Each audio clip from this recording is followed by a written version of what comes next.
ਉਹ ਲੱਗਦੀ ਬਿਜਲੀ ਬਿਜਲੀ ਨੀ ਦੇਖੀ ਪੈ ਜੇ ਨਾ ਸਾਡੇ ਤੇ ਗੁੜ ਖੰਡ ਮਿਸ਼ਰੀ ਮਿਸ਼ਰੀ ਜੀ ਕੋਕਾ ਜੱਚਦਾ ਤੁਹਾਡੇ ਤੇ ये मुझे नाम दिया था हनी भाजी ने तो मैं मतलब की पता मैं उन्होंने पैरा वर्गा भी ना हुआ मैं इस गल का दावा करी जाऊँगा सो इसलिए मैं कहना भी मैं निंजा मैं कोशिश करूँगा भी मैं निंजा बनने की कोशिश सिर्फ तैयारी की कमी होती है कुछ भी डिफिकल्ट नहीं है मेरी जान तो थोड़ा सा पेशेंस की गेम है क्योंकि अगर हम जिंदगी की पिच पे ज़्यादा हफड़ तफड़ करेंगे तो क्लीन बोल्ड हो सकते हैं तो इसको रोई ना जे याद मेरी आई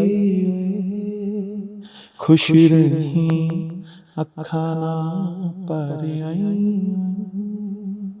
ਹੋਇਆ ਕੀ ਜੇ ਤੂੰ ਮੈਥੋਂ ਦੂਰ ਹੋ ਗਿਆ ਸੁਪਨਾ ਦੋਹਾਂ ਦਾ ਚੂਰ ਹੋ ਗਿਆ। Hello hi welcome to NT live. मेरा नाम भावना त्रिपाठी और इस वक्त मेरे साथ निंजा है। Welcome to our show, welcome to our channel, welcome to ABP. Thank you so much. आने में ज़्यादा तकलीफ तो नहीं हुई आई एम श्योर? दिल्ली की ट्रैफिक मेरे हिसाब से वही तकलीफ है सबसे बड़ी है आज के टाइम पे तो थोड़ा सा था पर पहुंच के टाइम से हो गया। चलो, बिजली एक सॉन्ग आया आपका, राइट जी? बिजली सॉन्ग के पीछे की स्टोरी क्या है ये मैं इसलिए पूछ रही हूँ क्योंकि बिजली नाम से ऑलरेडी एक सॉन्ग है जो लोगों की जबान पे चढ़ा हुआ बिल्कुल, है, बिल्कुल, राइट? बिल्कुल। तो इस सॉन्ग को आप लेकर आए हैं, कैसा फीडबैक मिल रहा है? फीडबैक अच्छा जा रहा है जो जितना भी कंपोजिशन और जितने भी म्यूजिकली जो इस गाने को बनाया है सुखी भाई ने तो वो बड़ा सही एक कॉम्बो बना है तो वो अच्छा जा रहा है क्योंकि बिजली पे ऑलरेडी एक था भी बिजली का गाना एक है तो उस पे दोबारा बिजली गिराने की कोशिश कर रहे हैं तो वो अच्छा जा रहा है। ट्रेंडिंग पे अभी रील्स पे भी ट्रेंडिंग चल रहा है गाना। हाँ, सो अच्छा जा रहा है। अच्छा जा रहा है जी। थोड़ा सा गाएंगे? जी बिल्कुल। ਉਹ ਲੱਗਦੀ ਬਿਜਲੀ ਬਿਜਲੀ ਨੀ ਦੇਖੀ ਪੈ ਜੇ ਨਾ ਸਾਡੇ ਤੇ ਗੁੜ ਖੰਡ ਮਿਸ਼ਰੀ ਮਿਸ਼ਰੀ ਜੀ ਕੋਕਾ ਜੱਚਦਾ ਤੁਹਾਡੇ ਤੇ। तो अच्छा, बिजली बनाने की कैसे सोची? अरे ये तो आज के टाइम पे सारी वाइब की गेम है तो वो लगा म्यूजिक के साथ भी इसको कनेक्ट कर सकते हैं अच्छे कंपोजिशन के साथ अच्छे वर्ड्स लेके तो वो एक वाइब बनी तो वो सुखी का आइडिया था भी वो ये करना चाहिए। मैं भी ये अच्छा जा रहा है। चलो, अच्छा जा रहा है और अच्छा जाता रहेगा आई एम श्योर। अच्छा, आप चूंकि बहुत वक्त से इस इंडस्ट्री में एक्टिव हैं, एक्टिंग में भी और सिंगिंग में भी जी तब से जब से रील्स वाला कॉन्सेप्ट नहीं था, राइट? तो तब जब सॉन्ग्स बनते थे उन सॉन्ग्स में और अब जब रील्स का कॉन्सेप्ट आ गया है तब के टाइम पे कुछ डिफरेंस आया है कि 15-20 सेकंड का कुछ ऐसा देना ही है जिससे वो रील्स में वायरल हो जाए या हर चीज का एक टाइम होता है। अभी 10 साल पहले आपकी लाइफ भी मेरे हिसाब से सेम नहीं होगी तो अगर हमारी सेम नहीं रही तो जो चीज़ हमारे आसपास चल रही है तो वो इतना तो रिफॉर्म होना बनता ही है क्योंकि हर चीज़ ट्रेंड पे डिपेंड है क्योंकि पीछे ऐसा था भी आप जो चीज़ें बना रहे हो चीज़ें आज भी पूरे गाने वर्क करते हैं। जो गाने पूरे अच्छे हैं तो वो गाने वर्क करते हैं, उसमें कोई दिक्कत ही नहीं है। हाँ थोड़ा सा शॉर्ट हो गया, थोड़ा सा अभी पहले 50 ओवर था अभी 2020 अब T10 पे शुरू हो रखा है काम तो उसी पे है तो ये रिफॉर्म है, इसको एक्सेप्ट करना पड़ेगा। अब इसमें भी जो कंपटीशन का जो लेवल है वो अप हो गया और क्रिएटिव भी अच्छा जाने की कोशिश करेंगे भी जो क्रिएटिवली जो साउंड होल्ड हो और लोगों तक पहुंचे। अच्छा, फर्क तो ज़्यादा नहीं है। मेहनत पहले भी थी, मेहनत आज भी है तो मेहनत के लिए तो कोई मेहनत ही है, वो कर रहा है दबा के तो अच्छा काम तो वो खुद ब खुद डिलीवर करेगा ही करेगा। का जो नाम है निंजा, वैसे तो आपका नाम है अमित, फिर वो आया निंजा, तो इसके पीछे की क्या स्टोरी है कि निंजा हथौड़ी देखना पसंद करते थे, क्या था, कैसे निंजा नाम रखा? ये मेरे चाहने वालों को जो मुझे प्यार करते हैं उन सभी को पता है भी ये मुझे नाम दिया था हनी भाजी ने, हनी सिंह ने। और पाजी ने एक क्यों दिया उस टाइम पे कैसे हुआ ये भगवान जाने, पर जो चीज़ उनको उस टाइम पे लगा भी ये ठीक है, ये इस नाम के लिए कैपेबल है भी, ये कर सकता है तो निंजा खुद में नाम में ही एक वॉरियर है। तो जैसा मैं गाता हूँ जैसी मेरी परफॉर्मेंस की फील है जो मेरा स्टेज का हो रहा है तो उस हिसाब से वो निंजा नाम मिला और मैं ये ब्लेस्ड हूँ भी मुझे जितना भी जो कुछ भी मिला इस नाम की वजह से ही मिला। So maybe आपकी पर्सनालिटी उन्होंने देखी होगी, शार्प पर्सनालिटी, सो दैट उन्होंने नहीं तब तो मेरा वेट भी 140 था। पर्सनालिटी एज एन ऑरा और गाने हाँ जो मेरा टैलेंट था जो मेरा और तो यार जो स्ट्रगल करने के लिए लड़का निकला है उसका वो तब तो ये चश्मा भी नहीं था, तब तो ये ऐसा सूट बूट भी नहीं था, तो सिंपल एक मिडिल क्लास फैमिली का लड़का होता है वो उसके पास बस वही था और उसके पास टैलेंट था। ये जो सब कुछ हुआ है वो और से सबसे पहले मेरे टैलेंट को देख के मुझे इस नाम को मिला और मैं ब्लेस्ड हुई, ये नाम मुझे मिला। और सबसे बड़ी बात, जब पंजाबी इंडस्ट्री में नाम ही सबसे अलग आपको कर देता, भी ये यूनिक नेम है। आप गुरदास मान जी को कहीं ना कहीं काफी फॉलो करते हैं, फॉलो एज इन आप उनको काफी पसंद करते हैं। अरे उनको कौन नहीं पसंद करता? हाँ जी, तो वो ऐसा इंटरव्यूज में पढ़ने को आया कि आप उनके जैसा बनना चाहते नहीं थे। नहीं नहीं नहीं नहीं नहीं, अच्छा, देखो जैसा तो गुरदास जी की कौन सी क्वालिटीज हैं जो एक्चुअली आपको बहुत पसंद है? मैं आपके पिछली क्वेश्चन का वो मैं बताना चाहूँगा भी। गुरदास मान साहब हैं, जो उनकी पर्सनैलिटी है, जो उनका एक ऑरा है, जो भगवान ने उनको बना के भेजा है, उस जैसा कोई भी नहीं बन सकते। मैं आप नहीं बन सकता, मैं नहीं बन सकती। तो वो चीज़ हम सिर्फ सीख सकते हैं, ऐसी पर्सनैलिटी से ये चीज़ों को अडेप्ट कर सकते हैं। अभी हमें अपनी ज़िंदगी में, अगर उन्होंने हमेशा पंजाबी को सबसे आगे लेके आए हैं, सबसे ज़्यादा भी कि ये भी पंजाबी ਨੂੰ वर्ल्ड वाइड कीता, बहुत सारियां शोज़ ਦੇ थ्रू कीता, उन्होंने गाणियां ਲਈ कीता।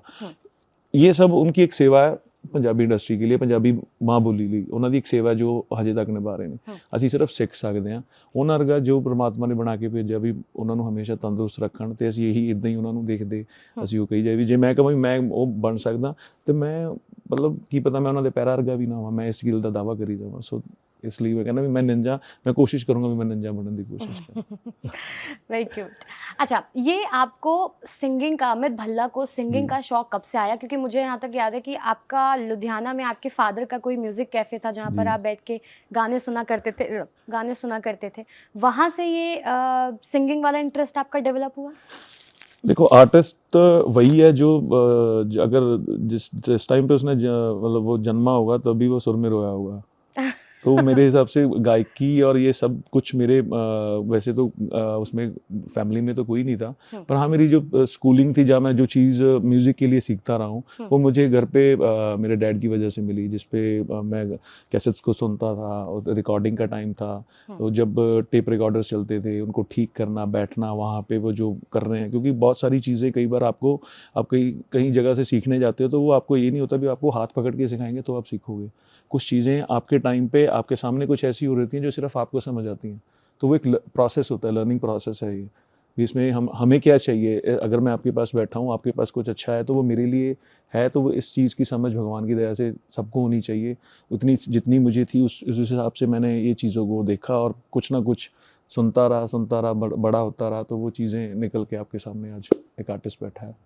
मतलब ये सीख अपनी नज़रिया है, अभी आपने बैठ के कहाँ कैसे, नहीं तो मैं तो सिंगिंग इसलिए भी कह सकता हूँ कि शायद मेरा वो था ही भी, मैं तो कुछ भी डिसाइड नहीं कर सकता, ये तो भगवान की दया भी, वो क्या करते हैं, वो उसने क्या लिखा है मेरी लाइफ में, तो उसमें बस ये था भी मेरी शुरुआत वहाँ से, क्योंकि अच्छा सुनने की आदत है, तो अच्छा सुनना सबसे पहले ज़रूरी है, गाना बाद में है। कुछ अच्छा सुनेंगे तो ये अभी अच्छा गाया ही जाएगा। बिल्कुल।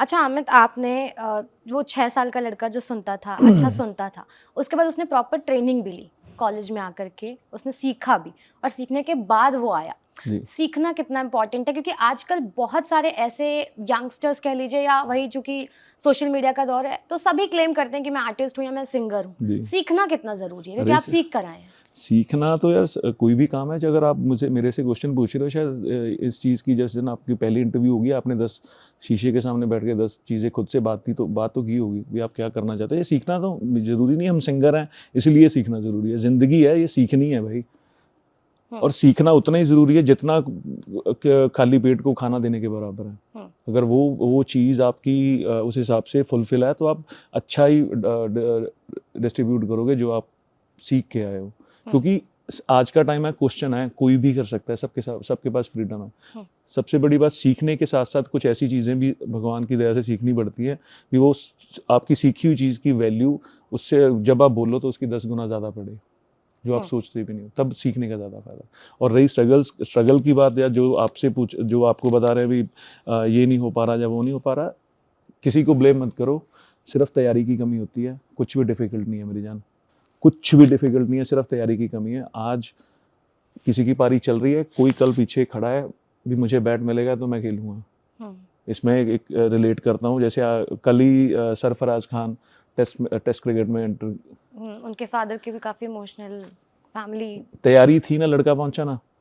आज मेरे जैसे कई क्रिकेट खेलते हैं गली में, सारे कहते हैं भी मैं जब नेट्स में जाता हूँ तो मेरे जैसा कोई नहीं हिट करता, कोई मेडल नहीं होता, पर अगर हम जिस चीज़ के लिए बने हैं वो मेहनत मत छोड़ो, ज़िंदगी मौका देगी, उसकी वेट करो, बस थोड़ा सा पेशेंस की गेम है, क्योंकि अगर हम ज़िंदगी की पिच पे ज़्यादा हफड़ तफड़ करेंगे तो क्लीन बोल्ड हो सकते हैं। तो इसको उस पर भी बचो और चीज़ों को अपने साथ लेके चलो और तैयारी बढ़ा दो। बस आज के टाइम का सिंपल है, चमत्कार को मत्था तब टेका जाएगा अगर आपके पास कुछ होगा। आप जो मर्जी बोल दो भी मैं ये कर दूंगा, वो कर दूंगा, मैं ये कर दूंगी, वो कर दूंगी, उसका कोई फ़ायदा नहीं। आपने किया क्या है वो डिपेंड, वो बताओ। सही बात है, अग्री। और ये जो आपने लाइन बोली है ना कि पेशेंस का गेम है वरना आप पिच पे क्लीन बोल्ड हो जाते हैं, आजकल के यंगस्टर्स में, चाहे फिर हम लोग ही हों, मतलब हम सभी में पेशेंस की बहुत कमी है। और जब आप बैठ करके इतनी अच्छी और इतनी गहरी बातें बोल रहे हैं, आई एम श्योर कि पीछे की तैयारी बहुत पक्की थी और स्ट्रगल बहुत रहा है। जिसने वो फेस किया है वो इस बातों को ज़्यादा अच्छा महसूस किया है, वही बता पाएगा। कैसे आप लुधियाना, पंजाब जो था जगह आपकी, आप वहाँ से आज यहाँ पर अमित भल्ला से निंजा बनकर बैठे हुए हैं, क्या कुछ रहा है लाइफ में? सब इजी तो नहीं रहा होगा, आई एम श्योर। देखो, आज शायद बैठ के बोलना मेरे लिए इजी होगा, पर जिस सफ़र पे मैं चला था और जिस चीज़ को मैं वहाँ से लेके निकला था, तो सफ़र तो आज भी उतनी स्ट्रगल ही है। आपने नाम बना लिया तो आपको मेंटेन करने के लिए भी एक आपकी तैयारी चाहिए। ज़िंदगी में आप, ये ज़रूरी नहीं, आज मैं शायद आर्टिस्ट ना होता, अगर मैं लेमैन भी होता, जब मैं उस कैमरे के पीछे भी होता, तो मैं ये देखता भी मेरा फ्रेम सबसे अच्छा कैसे दिखेगा।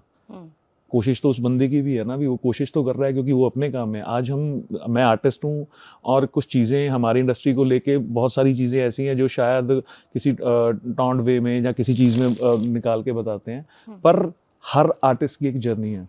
बहुत डिफिकल्ट होता है उन चीज़ों को उस टाइम पे समझना जब हम उस समझ के लायक ही नहीं होते। आज हम शायद मैं आज बोल सकता हूँ भी वो तो बहुत ईजी था, 10 दिनों का काम सीगा कि 10 दिनों मैं 11वें दिन मेरी सारी चीज़ ठीक होगी। वो ठीक ਤਾਂ हुई क्योंकि 10 दिन भी मैं भरोसा ਕੀਤਾ ਤਾਂ 11वें दिन ठीक हुई। नहीं तो प्रॉब्लम ਤਾਂ ਗੱਲ ਦੀ प्रॉब्लम आ, ਤੁਸੀਂ बाहर निकलो, कोई ਤੁਹਾਡੀ ਗੱਡੀ ਦੇ ਨਾਲ कुछ हिट कर गया तो आपकी तो वो प्रॉब्लम है। उस चक्कर में घरवाली को भी गाली, बच्चों को भी गाली, सबको गाली, क्योंकि उसका नुकसान हो गया। खुश रहो बस और अपनी तैयारी इतनी करो भी जब आपको मौका मिले तो कम से कम सेंचुरी तो चाहिए, तभी अगला फिर वो लोग बताएंगे इसका आना जरूरी। तो एग्जाम्पल तो हमारे सामने, हमें चाहिए क्या और हमें देखना क्या है, ये हमारी आंखों पे डिपेंड करता है। अगर मेहनत ढूंढोगे तो मेहनत मिलेगी, अगर आराम ढूंढोगे तो आराम मिलेगा, पर वो उनको मिलेगा, आपको कैसे मिलेगा वो मेहनत दिलाएगी। वो आपको करना है, वो आपकी स्टोरी, आपकी लाइफ है। बिल्कुल। अच्छा, जनरली एक तो भोजपुरी इंडस्ट्री में और दूसरा पंजाबी इंडस्ट्री में ये देखा गया है कि जो एक्टर हैं वो सिंगर भी हैं और जो सिंगर हैं वो एक्टर भी हैं, दो क्वालिटीज एक साथ। क्या ये इंडस्ट्री में होना बहुत ज़रूरी होता है या फिर ये एक सिर्फ कोइंसिडेंस है? ये सारी गेम मिट्टी की है, हम मिट्टी से जुड़े हैं, हम ऐसे आदमी हैं, हम ऐसी मतलब ਅਸੀਂ ਪੰਜਾਬੀ ਇਦਾਂ ਦੇ ਆ ਕਿ ਜੇ ਸਾਡੀ ਅਸੀਂ ਜ਼ਿੰਦਗੀ 'ਚ ਮਿਹਨਤ ਕਰਨਾ ਸਿੱਖੇ ਹੋਏ ਨਾ, ਤੇ ਐਕਟਰ ਛੱਡੋ ਅਸੀਂ ਡਾਇਰੈਕਟਰ ਵੀ ਹੈਗੇ ਆ, ਕਿਉਂਕਿ ਅਸੀਂ ਮਿੱਟੀ ਨਾਲ, ਮਿੱਟੀ ਤੋਂ ਹੀ ਕਣਕ ਬਣਦੀ ਆ, ਕਣਕ ਤੋਂ ਹੀ ਆਟਾ ਪੀਆ ਜਾਂਦਾ, ਆਟੇ ਤੋਂ ਬਾਅਦ ਰੋਟੀ ਬਣਦੀ ਆ। ਜੇ ਸਾਰਾ ਪ੍ਰੋਸੈਸ ਸਾਨੂੰ ਪਤਾ ਹੈ ਵੀ ਅਸੀਂ ਕਿਵੇਂ ਕਰ ਰਹੇ ਆ, ਤੇ ਅਸੀਂ ਉਸ ਮਿੱਟੀ ਨਾਲ ਤਾਂ ਟੱਚ ਹੈਗਾ ਹੀ ਆ, ਉਸ ਗੁਰੂਆਂ ਪੀਰਾਂ ਦਾ, ਉਸ ਪਰਮਾਤਮਾ ਦਾ ਸਾਡੇ ਤੇ ਇੱਕ ਹੱਥ ਤਾਂ ਹੈਗਾ ਹੀ ਆ। ਚਾਹੇ ਸਾਨੂੰ ਸਾਡੇ ਨਾਲ ਹੁੰਦੇ ਬਹੁਤ ਵਿਤਕਰੇ ਨੇ, ਪੰਜਾਬ ਨਾਲ ਬਹੁਤ ਵਿਤਕਰੇ ਹੁੰਦੇ, ਕਿੱਦਾਂ ਜੋ ਚੀਜ਼ਾਂ ਹੁਣ ਵੀ ਰਾਈਟ ਨਾਓ ਚੱਲਦੀਆਂ ਪਈਆਂ ਨੇ, ਇੱਕ ਇਨਸਾਨੀਅਤ ਦਾ ਕਹਾਣਾ ਹੈ। ਸਭ ਤੋਂ ਵੱਡਾ ਧਰਮ ਹੈ ਇਨਸਾਨੀਅਤ। ਜੇ ਅਸੀਂ ਕਿਸੇ ਭੁੱਖੇ ਨੂੰ ਰਜਾ ਨਹੀਂ ਸਕਦੇ, ਕੀ ਰਾਜਨੀਤੀ ਚੱਲਦੀ ਹੈ, ਕੀ ਪੋਲੀਟਿਕਸ ਚੱਲਦੀ ਹੈ, ਮੇਰਾ ਇਹਦੇ ਨਾਲ ਕੋਈ ਮਤਲਬ ਨਹੀਂ। ਪਰ ਇੱਕ ਗੱਲ ਯਾਦ ਰੱਖਿਓ, ਜੋ ਅੱਜ ਦੀਆਂ ਚੀਜ਼ਾਂ ਜੋ ਬਾਰਡਰ ਦੇ ਉੱਤੇ ਇਸ ਟਾਈਮ ਚੱਲ ਰਹੀਆਂ ਨੇ, ਉਹਦੇ ਵਿੱਚ ਕਿਸੇ ਦਾ ਧੀ, ਕਿਸੇ ਦੀ ਪੁੱਤ, ਕਿਸੇ ਦੀ ਮਾਂ, ਕਿਸੇ ਦਾ ਪਿਓ ਉਸ ਜਲਸਿਆਂ ਦੇ ਵਿੱਚ ਹਾਜ਼ਰ ਹੈ। ਤੇ ਉਹਨਾਂ ਬੱਚਿਆਂ ਦਾ ਕੀ ਹਾਲ ਹੋਊਗਾ ਜਿਨ੍ਹਾਂ ਨੂੰ ਪਤਾ ਵਾ ਵੀ ਪਿਓ ਪੁੱਤ ਅੱਜ ਗਿਆ, ਪਤਾ ਨਹੀਂ ਮੁੜੂਗਾ ਕਿ ਨਹੀਂ ਮੁੜੂਗਾ। ਉਹਨਾਂ ਦਾ ਹੌਸਲਾ ਦੇਖੋ। ਬਸ ਇਹ ਆ ਵੀ ਸਾਰੇ ਖੁਸ਼ ਰਹਿਣ। ਮੈਂ ਕਿਸੇ ਲਈ ਟਿੱਪਣੀ ਨਹੀਂ ਕਰਦਾ ਵੀ ਪੋਲੀਟਿਕਸ ਕੀ ਹੈ ਜਾਂ ਕਿੱਦਾਂ ਕਿਹਦੀ ਗਲਤੀ ਹੈ, ਕਿਉਂਕਿ ਸਿਸਟਮ ਹੈ, ਸਿਸਟਮ ਕਰਪਟ ਹੈ। ਜੋ ਚੀਜ਼ਾਂ ਜਿੱਦਾਂ ਚੱਲ ਰਹੀਆਂ ਨੇ, ਆਪਣੇ ਹਰ ਬੰਦੇ ਨੇ ਆਪਣੇ ਤਰੀਕੇ ਨਾਲ ਬਣਾਈਆਂ, ਪਰ ਅਸੀਂ ਸਿਰਫ ਇਹ ਆਸ ਅਰਦਾਸ ਇਹੀ ਕਰ ਸਕਦੇ ਵੀ ਸਾਡੇ ਪੰਜਾਬ ਨਾਲ ਜੋ ਚੀਜ਼ ਹੈਗੀ ਉਹ ਕਿਸੇ ਦੇ ਧੀ ਪੁੱਤ ਨੇ, ਸਿਰਫ ਇਨਸਾਨੀਅਤ ਨੂੰ ਯਾਦ ਰੱਖੀਏ। ਜੇ ਅਸੀਂ ਕਿਸੇ ਵੱਲ ਕੋਈ ਸਿੱਟਾਂਗੇ ਤਾਂ ਸਾਡੇ ਵੱਲੋਂ ਨੇਚਰ ਸਿੱਟੂਗੀ ਸਾਡੇ ਵੱਲ, ਇਹ ਸਾਨੂੰ ਪਤਾ ਹੈ, ਕਿਉਂਕਿ ਸਾਡੀ ਬਾਣੀ ਦੇ ਵਿੱਚ ਵੀ ਇਹ ਚੀਜ਼ ਲਿਖੀ ਹੋਈ ਆ। ਤੇ ਅਸੀਂ ਸਿਰਫ ਕਰਮ ਕਰਨਾ ਜਾਣਦੇ ਹਾਂ ਔਰ ਮਿਹਨਤ ਕਰਨੀ ਜਾਣਦੇ ਹਾਂ। ਐਕਟਰ ਡਾਇਰੈਕਟਰ ਛੱਡੋ, कुछ भी कर सकते हैं। जो बंदे को मेहनत कर, अगर वो बंदा मेहनत कर सकता है तो कुछ भी पॉसिबल है। आज यहाँ बैठे हो, मेहनत आपकी हुई तो ऐसा चैनल आपका होगा, आप बड़ी चेयर पे होगे। बिल्कुल, या शायद कुछ और जो मेरे अलग सपने होंगे। because you never know. वो तो आपको पता ना, वो बात अभी you know my name not my story. Yeah, exactly. So जिंदगी है, मजा है, जितना लूट सकते हो लूटो, और जितना किसी का भला कर सकते हो दीवार मत बनो, सिर्फ ये अभी ब्रिज बनो, थोड़ी किसी को अभी हम किसी को रास्ता दें, हमें भगवान देगा, हमें भगवान देगा बस। हाँ जी, आपने एज अ टेलीकॉम डिपार्टमेंट में भी आपने काम किया है, 2,500 रुपए में। वो वाली क्या स्टोरी थी? वो स्टोरी कुछ नहीं, स्ट्रगल, फिर वही बात, इसी पे आता हूँ भी। पेट को पापी पेट को कमाने के लिए, घर वालों को पीछे सारा कुछ खुश रखने के लिए, क्योंकि हम सब जितने भी इस हॉल में हैं, हम सब ये कोशिश करते हैं अभी हम जितना देख सकते हैं हम देख लें, हमारी फैमिली सेव होनी चाहिए, क्योंकि उनको ये पता ही ना हो उनका बच्चा कितनी मेहनत कर रहा है, जब वो देखे तो खुश देखे। उस वे में जब उस चीज़ से आप इतनी दूर से, बीइंग अ गर्ल, आप अगर कहीं, मुझे नहीं पता आप कहाँ रहते हो, पर आपकी एक अपनी स्टोरी है, आपकी ज़िंदगी में वही सेम है जो मेरी ज़िंदगी में है, टिल A to Z। ज़िंदगी में कोई फ़र्क नहीं है, सिर्फ फ़र्क है एक उस चीज़ में जो डेजिग्नेशन है, बस मैं आर्टिस्ट हूँ, आप अब सिर्फ ये काम कर रहे हो, और वो बंदा वो काम कर रहा है, जिसको भगवान ने जितना दिया उतने वो स्टैंप लगा के भेजा हुआ भी, तो अपनी अपनी ड्यूटी कर, और जितनी जितनी जिसको मिली है वो आराम से करे, ज़िंदगी अच्छी निकलती है। तो वो स्टोरी पे तो आप नहीं आए वापस? मैं इसलिए नहीं स्टोरी करना चाह रहा, क्योंकि मुझे ऐसा भी वो चीज़ें नहीं याद करना चाह रहे आप? मैं मतलब बच रहे हैं। मैं ये जवाब जो मैंने इतना घुमा दिया इसीलिए घुमाया था भी मैं उसको ना बोलूं। चलो ठीक है, पर वो था भी, चलो मैं फिर भी आपके मन में ना रहे भी, मैं क्यों नहीं बोल रहा, मैं तो इसलिए बोल रहा था भी, जो वहाँ की स्टोरी थी, वहाँ जितना मुझे चाहिए था, या जितना मुझे था भी, मैं कॉलेज से फ्री होके अपने पेरेंट्स के लिए कुछ अर्न कर सकूं, तो वो पिछली बात को इसलिए कनेक्ट किया था भी, वो चीज़ जितनी भी पापी पेट की भी, जो चीज़ मेरे हाथ में जो कैश हो सके, जिससे मेरे फैमिली थोड़ी सी सर्वाइव अच्छी कर सके, तो इसलिए मैं उस चीज़ को थोड़ा सा कर रहा था। बाकी तो सबको पता ही है मैं किस लिए, कैसे, कहाँ, कब आया हूँ। ठीक है, एक सॉन्ग की फरमाइश मेरी है, वो जो रूहीना, दैट सॉन्ग प्लीज वो सॉन्ग। रोई ना जे याद मेरी आई, खुश रही अखा ना पर आई, होया कि जे तू मैथों दूर हो गया, सुपना दोहां दा चूर हो गया, हाँ तेरे नाल रहू मेरी परछाई, रोई ना जे याद मेरी आई। Thank you so much, thank you. Future projects के बारे में ओके वेट, मैडम को पानी पिला दो ना जी, हो गया ठीक है। फ्यूचर प्रोजेक्ट्स के अगर बारे में बात करें तो क्या कुछ होने वाला है? फ्यूचर प्रोजेक्ट्स में एल्बम अभी रेडी की है मैंने, 7 ट्रैक्स की, और मेरी लाइफ की पहली एल्बम है और करियर की फर्स्ट एल्बम है, और इसको कोशिश की अभी, जो मैं म्यूज़िक लेके आ रहा हूँ, जब मैं जो कहना चाह रहा हूँ वो अच्छे से समझ आए, और जितना भी काम मैं कर रहा हूँ बस इसलिए कर रहा हूँ भी, जो एक्सपेक्टेशन मेरे चाहने वालों को मेरे से, अभी मैं उन तक वो चीज़ पहुँचाऊँ जो वो चाहते हैं। चाहिए, थैंक यू। और बिजली के लिए कुछ एक शब्द अपने बिजली के लिए, बस बिजली की साउंड आपको पता है आ चुकी है, और रील्स का अभी जोर पूरा बोलबाला है, तो साउंड को यूज़ करो, चाहे परफॉर्मेंस के लिए, और जितने भी जने रील्स बना रहे हैं वो टैग करो, और साथ के साथ मैं आपको वॉल पे कोलैब भी करूँगा, और सारी चीज़ें मिलके इस गाने को, इस साउंड को ट्रेंडिंग में लाते हैं। So keep supporting guys, keep loving, thank you so much for everything. तुसी बहुत प्यार करते हो और जाते रहो, इसी तरीके से प्यार करते रहिए, और बिजली को भी अपना प्यार देते रहिए, इस वीडियो को भी अपना प्यार देते रहिए। फीडबैक कमेंट सेक्शन में दीजिएगा। Thank you for watching this video, and thank you so much Ninja for talking to us. Thank you so much. Thank you.